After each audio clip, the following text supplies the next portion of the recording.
Hello everyone, देखिए आज की वीडियो में फिर मैथ का प्रश्न है। बहुत ही महत्वपूर्ण प्रश्न है। यहाँ पे समझना है कि यहाँ पे देखिएगा, यहाँ पे लिखा गया है कि एक पहिए का अर्ध व्यास 14 सेंटीमीटर है और 44 किलोमीटर दूरी तय करने में यह कितना चक्कर लगाया। तो यहाँ पे जानना है ना कि अर्ध व्यास का मतलब होता है व्यास का आधा, और हम लोग जानते हैं कि व्यास का आधा त्रिज्या होता है। तो अर्ध व्यास बराबर त्रिज्या। तो यहाँ पे दूरी कितना दिया, 44 किलोमीटर।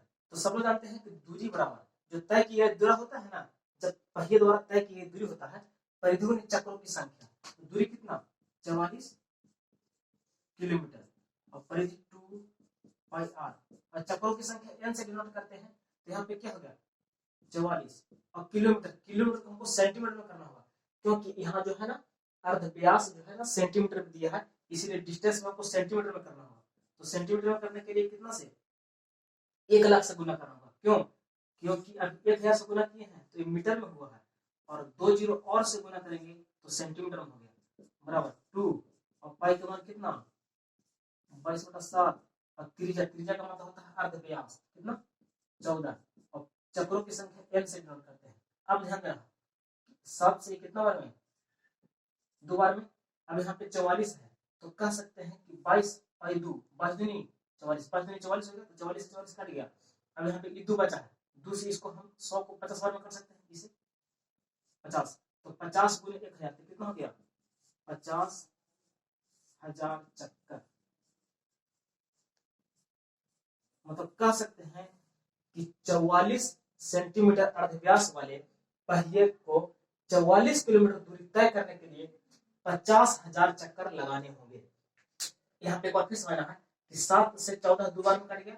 अब 22 दूनी 44 होता है, तो 44 से 44 ऊपर से ऊपर हम काट सकते हैं एक बार में। अब यहाँ पे ध्यान 100 है तो ई 2 से ये 100 50 बार में कट गया, और 50 गुने 1000 तो कह सकते हैं कि 50,000 मतलब 50,000 चक्कर लगाने होंगे 44 किलोमीटर दूरी तय करने में। कितना 14 सेंटीमीटर अर्धव्यास वाले पहिए को। तो इसको मिटाते हैं, इरेज करते हैं। इसको और देखते हैं नेक्स्ट प्रश्न। देखिए नेक्स्ट प्रश्न ये है, यहाँ पे कहा कि उस वृत्त की त्रिज्या क्या होगी जिसका क्षेत्रफल 5 सेंटीमीटर तथा 12 मीटर 5 मीटर तथा 12 मीटर त्रिज्या वाले दो वृत्तों के क्षेत्रफल के योग के बराबर है। यहाँ पे समझना कि दो वृत्त का क्षेत्रफल और एक अन्य वृत्त का क्षेत्रफल बराबर है। जैसे यहाँ पे कह सकते हैं कि यहाँ पे दो वृत्त है, इस प्रकार से माने कि एक ये हो गया और एक ये, क्योंकि कह रहा है कि दो वृत्त और ये दोनों का क्षेत्रफल मिला करके ये कितना 5 मीटर और ये कितना 12 मीटर, और इसका क्षेत्रफल और इसका क्षेत्रफल उस वृत्त के क्षेत्रफल के योग का बराबर है। जैसे यहाँ पे ये दोनों मिला करके बड़ा वृत्त बना जाएंगे। इस मिस्टेक हो रहा है ऐसे छोटे बनाएंगे सर। हाँ ठीक हो गया, क्योंकि समझाने के लिए छापे है। तो यहाँ पे समझ रहा है ना कि यहाँ पे उस वृत्त के त्रिज्या क्या होगी जिसका क्षेत्रफल 5 मीटर और 12 मीटर त्रिज्या वाले दोनों वृत्त के क्षेत्रफल के योग के बराबर है। तो इसका क्षेत्रफल प्लस इसका क्षेत्रफल बराबर इस बड़े वृत्त के क्षेत्रफल के बराबर। इसको इरेज करते हैं और उसके बाद फॉर्मूला समझाते हैं। ये तो फिगर से समझा दिए, इसका क्षेत्रफल प्लस इसका क्षेत्रफल बराबर बड़े वृत्त के क्षेत्रफल। तो अब यहाँ पे फॉर्मूला लिखते हैं, इसको इरेज करते हैं उसके बाद।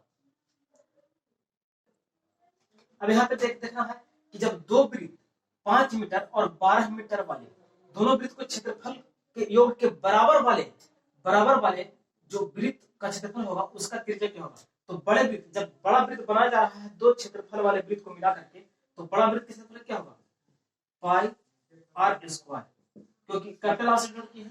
और पहला वृत्त का क्षेत्रफल पाई r1 के स्क्वायर प्लस पाई r2 के स्क्वायर, क्योंकि अब यहाँ से पाई कॉमन ले सकते हैं ना, पाई आर स्क्वायर बराबर पाई यहाँ से कॉमन लेंगे तो यहाँ पे छोटा आर का स्क्वायर तो कितना 5 का स्क्वायर प्लस ये दूसरा 12 का स्क्वायर और इसका तो पाई से पाई कट गया, तो आर स्क्वायर बराबर 5 का स्क्वायर कितना 25 और 12 का स्क्वायर कितना 144। यहाँ से कह सकते हैं कि आर बराबर रूट अंडर। अब यहाँ पे ध्यान देना है क्योंकि आर स्क्वायर बराबर कितना हो जाएगा, आर स्क्वायर बराबर 25 प्लस 144 कितना 169, तो कह सकते हैं कि r बराबर रूट अंडर 169, तो कैपिटल R बराबर कितना 13, और यहाँ मीटर में दिया है, मीटर में दिया तो 1 ही मीटर हो गया। यहाँ से इस प्रकार समझ सकते हैं कि अगर दो छोटा छोटा वृत्त मिला करके एक बड़ा वृत्त बन रहा है, तो बड़े वृत्त का क्षेत्रफल बराबर पहला वृत्त 5 मीटर वाले और दूसरा वृत्त 12 मीटर वाले वृत्त के क्षेत्रफल के बराबर है।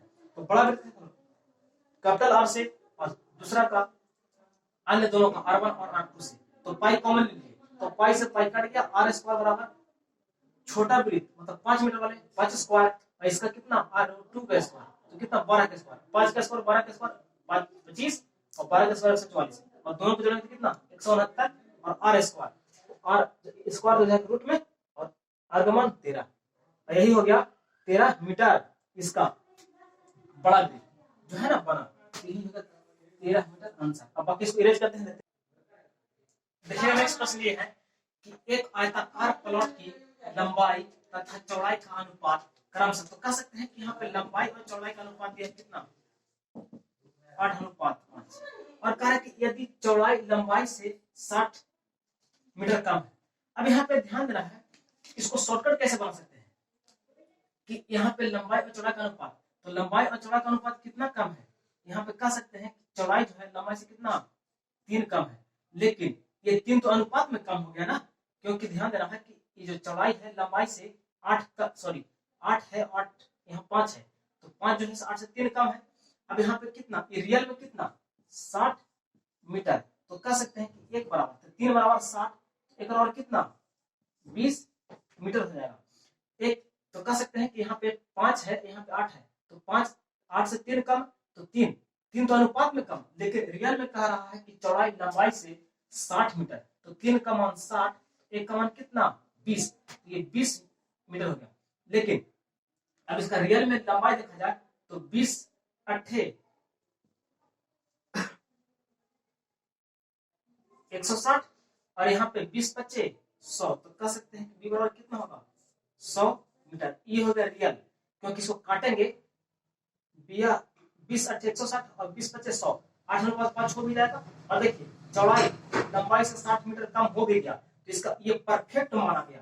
तो कह रहा है कि प्लॉट की परिमिति, तो यहाँ पे कह सकते हैं कि प्लॉट के जो होता है ना परिमिति, आयताकार प्लॉट की परिमिति होता है 2 × l + b, मतलब लंबाई प्लस चौड़ाई 2। अब इसका लंबाई परफेक्ट लंबाई कितना आया है 160, परफेक्ट लंबाई कितना 160, और इसका चौड़ाई कितना 100, तो यहाँ पे कितना कह सकते हैं, यहाँ पे लिखते हैं, तो 2 और लंबाई और चौड़ाई जोड़ेंगे तो कितना होगा 260, क्योंकि 0 + 0 0 और 0 6 6 1 और 2, तो कह सकते हैं 2 × 260 तो कितना 26 × 52 520 और मीटर, यही होगा पी से पेरीमीटर। यहाँ पे इसी प्रकार से यहाँ पे ध्यान देना है कि कह कि लंबाई और चौड़ाई, तो लंबाई और चौड़ाई का अनुपात 8:5, तो यहाँ 5 चौड़ाई लंबाई से कितना कम है 3 कम है अनुपात में, लेकिन रियल में कितना 60, तो 3 का मान 60, एक का मान कितना 20, तो यहाँ से कह सकते हैं कि 20 आया।